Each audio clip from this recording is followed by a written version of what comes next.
నేలకొండపల్లి మండలంలో వృద్ధ దంపతులు దారుణంగా హత్యకు గురి చేసిన ఘటన కలకలం రేపింది. అయితే నిన్న సాయంత్రం ఓ గుర్తు తెలియని ఇద్దరు మహిళల్లో ఇంటి కోసం కిరాయి కోసం అని చెప్పి వచ్చినటువంటి మహిళలు వాళ్ళు అనుమానాస్పదంగా ఆ ప్రాంతం తిరగడంతో పాటుగా మరోవైపున మాత్రం ఇక వృద్ధ దంపతులు ఉన్నటువంటి కొండపల్లి మండల కేంద్రంలో ఉన్నటువంటి ఈ ఇరువురిని ఒక్కసారిగా హత్య చేసిన ఘటన కలకలం రేపుతా ఉంది.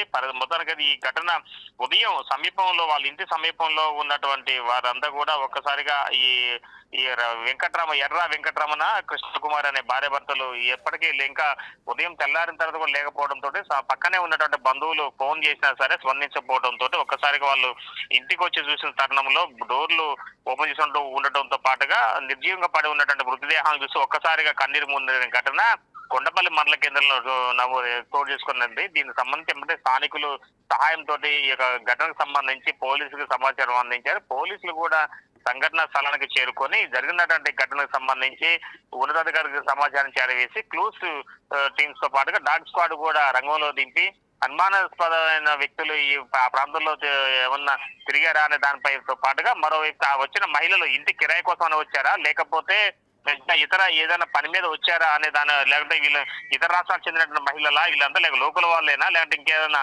ఆర్థికపరమైన లావాదేవీలు ఏమైనా ఉన్నాయా లేక ఆర్థిక పరమైనటువంటి దోచుకునేందుకు విధంగా అంటే నగలు కావచ్చు డబ్బులు కావచ్చు వాటి కోసం వచ్చేసి ఈ యొక్క మహిళ అంటే వృద్ధ దంపతులు ఇద్దరిని కూడా హత్య చేశారనే దానిపై ఆ కోణంలో కూడా పోలీసులు దర్యాప్తు చేస్తున్న నేపథ్యం అయితే ఉన్నది. అయితే మొత్తానికైతే ఈ యొక్క సంఘటనలు ఇటీవల కాలంలో ఇతర రాష్ట్రాలకు చెందిన అంతర్రాష్ట్ర దొంగలు కావచ్చు మహిళలు ఒక టీమ్ గా ఏర్పడి ఖమ్మం జిల్లాలోకి సంచరించారు అనే ఒక సోషల్ మీడియాలో కొన్ని వదంతులు వస్తున్న నేపథ్యంలో ఇప్పుడు తాజాగా ఈ ఘటనకు సంబంధించి ఈ ఒకసారిగా బలం చేకూరుతుందని చెప్పుకోవచ్చు. అయితే మొత్తానికైతే పోలీసులు మాత్రం నేలకొండపల్లి పోలీసులు మాత్రం ఈ యొక్క ఘటనకు సంబంధించి సమీపంలో ఉన్నటువంటి కొన్ని విజువల్స్ అంటే వీడియోస్ సీసీ కెమెరాలను కూడా ఓపెన్ చేస్తున్న నేపథ్యం అయితే ఉంది. కానీ వాళ్ళ యొక్క మూమెంట్ వాళ్ళు ఎక్కడైనా ఆటో దిగింది కానీ ఆటో ఎక్కింది కానీ లేదా టూ వీలర్ మీద వచ్చింది కానీ లేదంటే వాళ్ళు ఆ ప్రాంతానికి అలా ఏదైతే ఇప్పుడు ఘటన జరిగినటువంటి హత్య గావించబడినటువంటి ఒక ఇంటి వైపు మళ్ళిన విజువల్స్ కానీ అవి దొరుకుతాయేమోననే కోణంలో కూడా పోలీసులు పూర్తిగా దర్యాప్తు చేస్తున్న నేపథ్యం అయితే ఉంది. మొత్తానికైతే మాత్రం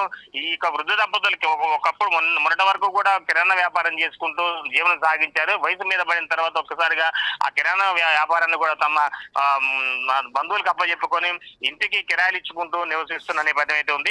ఇప్పటికే మూడు కుటుంబాలు కూడా నివాసం ఉంటున్న నేపథ్యం ఉంది కిరాయికి. అయితే ఆ కిరాయికి మరో పోర్షన్ కూడా ఇంట్లో ఖాళీగా అయిన నేపథ్యంలోనూ మరి ఆ ఖాళీ అయిన పోర్షన్ కోసం కిరాయికి దిగేందుకు అద్దె కోసం వచ్చినట్టు మహిళలే ఈ యొక్క హత్యకు గావించబడ్డారా లేకుంటే ఇంకా ఏదైనా ఇంకా అద్దెపడిన లావాదేవీలు ఏమైనా ఉన్నాయా అనే కోణంలో కూడా బంధువులు కూడా వాళ్ళ కుటుంబ సమీపంలో పక్కనే ఉన్నటువంటి బంధువులు కూడా పోలీసులు పూర్తి స్థాయిలో ఎంక్వైరీ చేస్తున్న నేపథ్యం అయితే ఉంది. మొత్తానికైతే ఈ ఖమ్మం ఉమ్మడి జిల్లాలో ఖమ్మం జిల్లా వ్యాప్తంగా మాత్రం ఈ హత్యగా వృద్ధ దంపతులు హత్య గావించిన ఘటనకు మాత్రం కలకలం రేపిందని చెప్పుకోవచ్చు. పోలీసులు మాత్రం పూర్తి స్థాయిలో కూడా దర్యాప్తు చేస్తున్న నేపథ్యం అయితే ఉంది. మరోవైపున బంధువులు కూడా అంటే వాళ్ళకు సమీపంలో ఉన్న బంధువులు కావచ్చు దూర ప్రాంతాల బంధువులు కూడా ఇప్పటికే ఆ ప్రాంతాన్ని చేరుకొని అసలు జరిగినటువంటి ఘటనకు సంబంధించి పూర్తి స్థాయిలో పోలీసులకు సమాచారం చేరవేసే విధంగా అక్కడంతా ఘటన చోటు చేసుకుంది. దాంతో పాటుగా కొండపల్లి ప్రాంతంలో వ్యాపారస్తులు కూడా కొద్దిగా భయాందోళనకు గురవుతున్న నేపథ్యం అయితే ఉంది. రోడ్డు పక్కనే ఉన్నటువంటి ఇల్లు కావడంతో ఒక్కసారిగా ఆ ఘటన చోటు చేసుకోవడంతో అంటే మరలా ఇప్పుడు ఒంటరిగా కావచ్చు లేదా వృద్ధులు కావచ్చు కొద్దిగా ఆ రోడ్డు సమీపంలో ఉన్నటువంటి వాళ్ళంతా కూడా కొద్దిగా ఆందోళన వ్యక్తం చేస్తున్న నేపథ్యం ఉంది. ఇలాంటి ఘటనలు మరి ఎన్ని జరుగుతాయో ఏమో అనే కోణంలో కూడా ఉన్నారు. మొత్తానికి పోలీసులు కూడా ఆ ఘటన స్థలాన్ని చేరుకొని కొద్దిగా సీసీ కెమెరాలు ఏర్పాటు చేసుకుంటే ఇంకా బాగుంటుంది. నిందితులకు కదలికలు కావచ్చు లేదా కొత్త వారు ఎవరన్నా ప్రాంతానికి వస్తే వాళ్ళపై కూడా అనుమానం వ్యక్తం చేసే విధంగా కూడా కొద్దిగా సీసీ కెమెరాలు ఏర్పాటు చేసుకోవాలని కూడా చెప్తున్న నేపథ్యం అయితే ఉంది. ఏది ఏమైనా సరే మాత్రం వృద్ధ దంపతులు నేలకొండపల్లిలో జరిగినటువంటి హత్య ఘటన మాత్రం కలకలం రేపిందని చెప్పుకోవచ్చు. మొత్తానికైతే ఈ ఘటనకు సంబంధిత రెవెన్యూ శాఖ మంత్రి పొంగులేటి శ్రీనివాసరెడ్డి కూడా ఆరాధిస్తున్న నేపథ్యం అయితే ఉంది. ఎలా జరిగింది ఏం జరిగింది అనే దానిపై కూడా ఆయన కూడా ఆరాధిస్తూ జరిగినటువంటి ఘటనకు సంబంధించి పూర్తి స్థాయిలో ఎంక్వైరీ చేసి బాధితులకు న్యాయం చేకూర్చాలని చెప్తానే విధంగా కూడా ఆదేశించడం కూడా జరిగింది. మొత్తానికి ఇప్పటికే మంత్రి క్యాంపు కార్యాలయం సంబంధించినటువంటి ఇన్ఛార్జి కూడా ఘటనకు సంబంధించి పూర్తి వివరాలు కూడా సేకరించుకున్న నేపథ్యం అయితే ఉంది. మొత్తానికి ఈ ఘటన ఏదేమైనా సరే నేలకొండపల్లి మండలంలో జరిగిన మండల కేంద్రం జరిగినటువంటి ఒక ఘటన మాత్రం సంచలనం రేకెత్తిందని నేను చెప్పుకోవచ్చు.